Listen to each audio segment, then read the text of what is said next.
ဒီညတော့ယောက်ျားတွေအကြောင်းပြောကြယောက်ျားလေးကျော်နဲ့တည့်ရယောက်ျားလေးရောရမ်းပရာကောင်းနေတော့သူ့မိမဈေးရောက်ကျွန်တော်တို့ကဝန်းရံအားပေးတယ်မဝယ်နိုင်သည့်တိုင်ကဝန်းရံတယ်ပေါ့ဗျာဒါပေမဲ့ယောက်ျားလုပ်တဲ့လူရဲ့စိတ်သဘောထားဘယ်လောက်ယူသွလဲဆိုသူမိမကိုဝင်ပြီးတော့မန့်နဲ့မန့်sorry तू က3ခုမန့်တယ်သူတော့သူ့ယောက်ျား3ခုမန့်တယ်ကွာငါလည်း3ခုမန့်ပေးလိုက်မယ်ဘာလို့မန့်တစ်ချက်ရဲ့အလားလား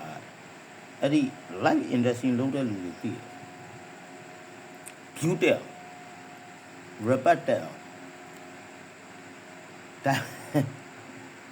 ဟိုတနာယူကမဟုတ်ဘူးတွေးမှသူမယုံခလေးလဲရတာပြီကဲမနေ့တနေ့မှရတဲ့ဟာမဟုတ်ခလေးတွေရှိတယ်ခလေးတွေကချစ်စရာလေးတွေကျွန်တော်လည်းချစ်တယ်သူကလေးတွေအကောင့်လေးကျွန်တော်က like ပေးတယ်အဲ့လိုမျိုးပေါ့နော်ကိုတတ်နိုင်တဲ့ဘက်ကနေပါဆိုကျေးဇူးရှိတယ်ဆိုပြီးတော့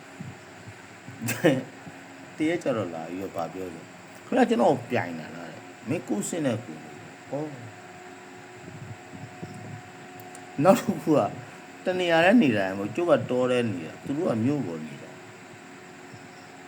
အဲ့ဒီပြုံနေရာအနေထားကလည်းချက်ချင်းသွားလို့ရတဲ့နေရာမို့အဝေးဒါပေမဲ့ဒီကောင်တနာယူပါလားလို့အဲ့ဒါကြောင့်လုံးဝယောက်ျားတွေကစဉ်းစားအဲ့ဒါတနာယူတာ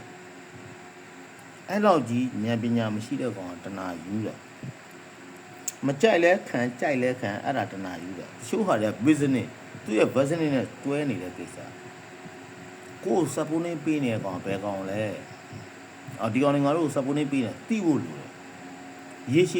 ည်ပေါ့နော်ရေရှည်တည်တံ့ခိုင်နေဖို့လိုတယ်တနာယူလို့မရဘူးဘာလို့အဝေးပြတိုက်ရတဲ့အိမ်နေကောင်ဆိုတော့၆ခွက်ထထိုးလိုက်စောက်လို့ရှို့အဲ့လိုလည်းမဟုတ်ဘူး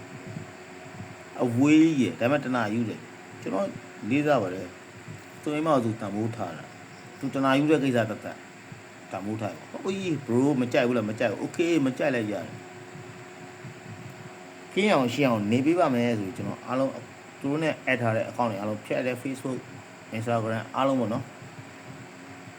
ကင်းရှင်းနေတယ်ဒါပေမဲ့ယောက်ျားတူကြီးတည်ဖို့မိန်းမတွေဥဆောင်နေပြီဆိုရင်လောက်ပါစေပံ့ပိုးပေးလိုက်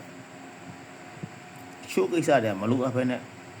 ခေါင်းသုံးတနာမယူနဲ့တနာယူလို့ကတော့အကျိုးမြတ်ကဗျံပရာဖြစ်သွားလေးစားရနော်ပြပြတယ်